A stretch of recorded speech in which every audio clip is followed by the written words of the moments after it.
दोस्तों, स्वागत है आपका हमारे चैनल में। मौजूद हूँ जंतर मंतर पर। महिलाओं का प्रदर्शन लगातार चल रहा है और आज 26 दिन हो चुके हैं, लेकिन कार्रवाई कहाँ तक पहुँची ये सबसे बड़ी बात है। और दूसरी बड़ी बात यह है कि कितनों का समर्थन मिला। अब तक कई नेता जो है यहाँ पर आए, राजनीतिक नेता हो, फिर चाहे जो है किसान नेता हो, फिर चाहे आम जनता हो, और ऐसे में बीजेपी के समर्थक भी कहीं ना कहीं आने लगे हैं। तो ये सबसे बड़ा सवाल खड़ा होता है। और ऐसे में सर हमारे साथ मौजूद हैं। सर जो है बीजेपी पार्टी में रह चुके हैं और उनसे ही जानते हैं कि किसका समर्थन लेकर यहाँ पर आए। नमस्कार सर, क्या नाम है आपका? मेरा नाम हेम प्रकाश है।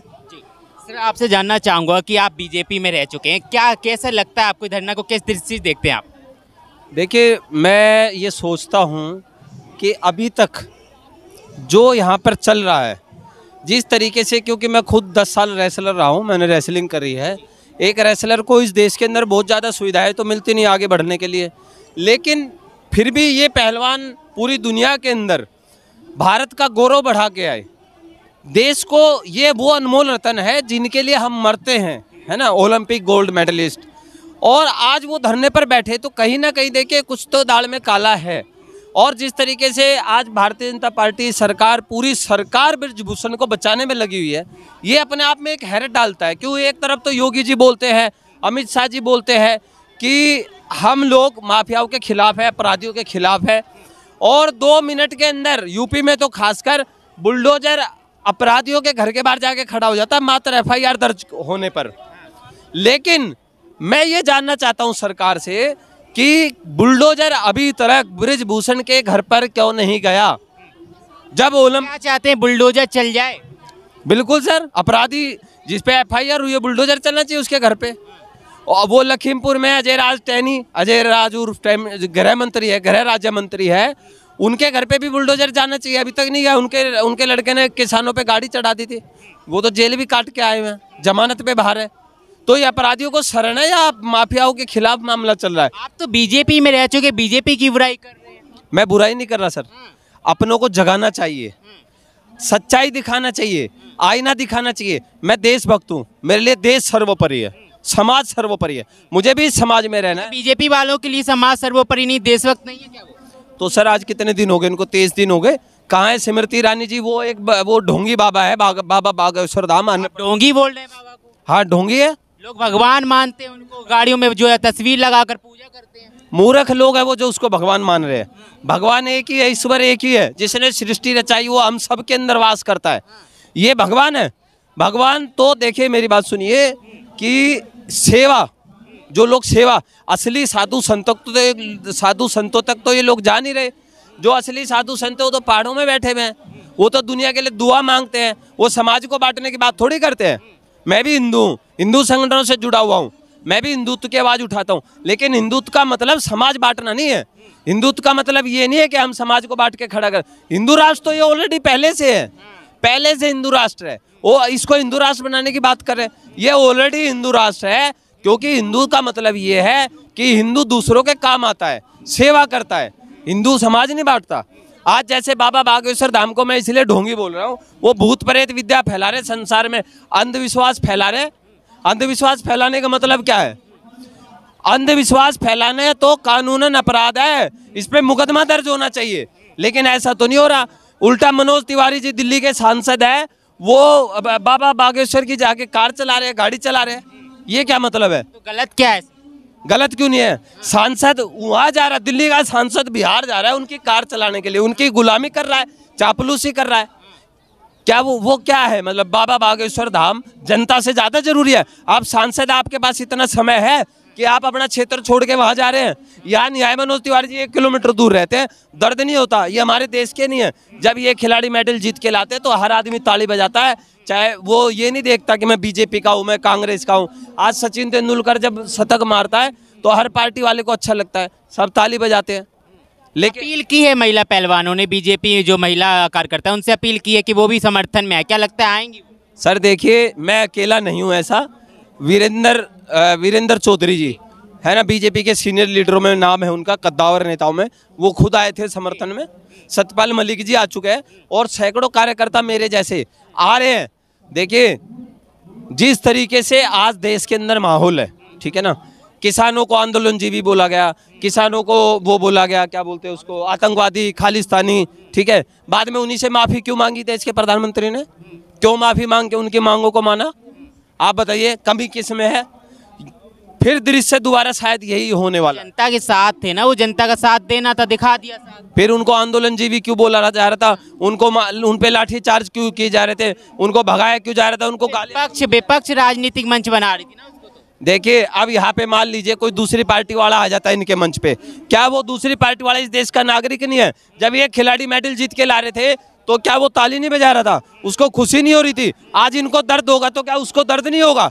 जो दूसरी पार्टी वाले इनके समर्थन में आ रहे हैं उनको एक दर्द है, और वो भी इस देश के नागरिक है। कोई विदेश से, अमेरिका से तो कोई आया नहीं। इसी देश के नेता, इसी देश के नागरिक यहाँ पर आ रहे हैं, इनको समर्थन दे रहे हैं। एक उनका जज्बा है, एक उनका प्यार है इनके प्रति, खिलाड़ियों के प्रति, क्योंकि ये खिलाड़ी है, ये किसी पार्टी से बिलोंग नहीं करते। आप रेसलर रह चुके, कहीं यही वजह तो नहीं है कि जो है आप इसका समर्थन कर रहे हैं?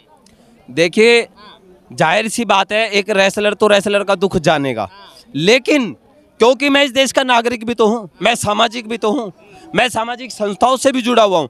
सर अगर आपके साथ गलत होगा, क्या मैं पहले ये देखूंगा आप किसी पार्टी के हैं, या इंसानियत के नाते मैं ये देखूंगा कि ये भाई एक इंसान है, मुझे इसकी मदद करनी चाहिए, इसके लिए खड़ा होना चाहिए? जब किसी बहन बेटी पर अत्याचार होते हैं, क्या हम ये देखते हैं कि ये किस पार्टी से, किस दल से जुड़ी हुई है, किस कम्युनिटी से जुड़ी हुई है, या हम उसकी मदद के लिए जाते हैं? हम पहले उसकी मदद करते हैं। लेकिन यहाँ क्या हो रहा है, या इनके समर्थन में जो आ रहा है, तो दूसरी ये भारतीय जनता पार्टी के कुछ कार्यकर्ता, कुछ नेता, ठीक है, क्योंकि वो बीजेपी का नुकसान कर रहे हैं, जो इनके खिलाफ बोल रहे हैं। कैसे? वो कहते हैं ये एक स्टेट के है, एक कम्युनिटी के है, एक कास्ट के, एक परिवार के हैं। अरे भैया, वो सबसे पहले भारत के वो टॉप खिलाड़ी हैं जिन्होंने आज पूरे विश्व में भारत का गौरव बढ़ाया है, और इससे ज़्यादा इनसे क्या लेंगे हम? इन्होंने इतने मेडल झोली में लाके डाल दिए, जो एक सपना होता है किसी देश का। आप बताइए 140 करोड़ की आबादी में यही क्यों मेडल लाए? क्यों बीजेपी के दूसरे जो सांसद है उनके बच्चे क्यों नहीं लाए? अगर वो आरोप तो ये भी लग रहा है कि जो महिला पहलवान वहाँ धरने पर बैठे हैं वो सिर्फ 10% महिला पहलवान है, बाकी 90% महिला पहलवान जो इनके समर्थन में भी नहीं है। सर देखिए, यहाँ पे बैरिकेड, चिड़िया भी नहीं घुस सकती। पहलवानों पे इतना दबाव है, कैसे आए यहाँ पे?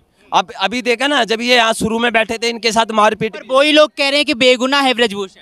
कौन लोग कह रहे हैं? वही 90% जो पहलवान है इंटरनेशनल, नेशनल लेवल पर। कोई नहीं कह रहा सर, आप नाम बताइए कौन सा पहलवान? अभी तो अपील की जा रही है यहीं से। कौन सा पहलवान? अपील की जा रही है यहाँ से धरने से कि जो है महिला पहलवान इंटरनेशनल लेवल से जो है महिला पहलवान यहाँ पर समर्थन में आए, लेकिन वही पहलवान जो है कह रहे हैं कि ये गलत है, ये आरोप लगाया जा रहा है सरासर। सर देखिए, मैं एक बात कहना चाहता हूँ, जब किसी दूसरी विपक्षी पार्टी वाले पे आरोप लगता है तुरंत उसके घर के बाहर बुलडोजर चला जाता है, उससे पूछा नहीं जाता। इन पहलवानों से सवाल पूछा जा रहा है, लेकिन बीजेपी के लोग ब्रजभूषण से सवाल नहीं कर रहे, उल्टा इन पे सवाल दाग रहे हैं। अब जब मान लीजिए एक मात्र FIR पे बुलडोजर किसी अपराधी के घर पे जाके उसका घर तहस नहस कर सकता है, क्या ये इंतजार किया जाता है कि ये आरोपी सिद्ध होगा? पोस्को एक एक्ट होता है जिसमें पहले गिरफ्तारी होती है, बाद में जांच होती है, लेकिन यहाँ तो उल्टा हो रहा है सर, पहले जांच हो रही है, बाद में गिरफ्तारी होएगी।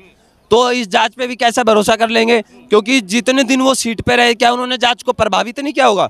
ऐसा कद्दावर आदमी जो टीवी चैनलों पे ये कह रहा है मेरा कोई बाल बाका नहीं कर सकता, बीजेपी में भी, विपक्षी पार्टियों में भी, वो कह रहा है मैं किसी से डरता ही नहीं हूँ, है ना, मुझे कुछ भी बोलो, बाहुबली बोलो, कुछ भी बोलो, उनकी वीडियो देख के डर लगता है। ऐसे आदमी के सामने कौन खड़ा होगा? डंके की चोट पर बोल रहे हैं, आखिर वो निर्दोष है, कहीं ना कहीं ऐसी बात कर रहे हैं वो। सर ये तो अतीक अहमद भी कह रहा था मैं निर्दोष हूँ डंके की चोट पे। क्या वो निर्दोष मान लिया इन्होंने? नहीं माना। ऐसे तो मुख्तार अंसारी भी कहेगा मैं निर्दोष हूँ डंके की चोट पे। कौन सी डंके की चोट की बात कर रहे हैं आप? वो डंके की चोट जो बीजेपी में ही बज रही है या ब्रिजभूषण के घर पे बज रही है? डंके की चोट तो यहाँ है सर, यहाँ है। ब्रिजभूषण कोर्ट में जाए, ठीक है, ये सरकार उसे गिरफ्तार करे और वहाँ जज के सामने खड़ा होकर अपनी बेगुनाही के सबूत दे, जब हम कहेंगे डंके की चोट पे बरी होके आया। ये होती है सर डंके की चोट। अपने घर में बैठ के कुछ मीडिया चैनलों को बुला के और डंके की चोट, ये कोई डंके की चोट नहीं है सर। तो बीजेपी का समर्थन मिलने लगा है, जो है सत्यपाल मलिक जी भी आए, आप लोग भी आए हैं, क्या लगता है उम्मीद जताई जा सकती है कि आगे भी आएंगे?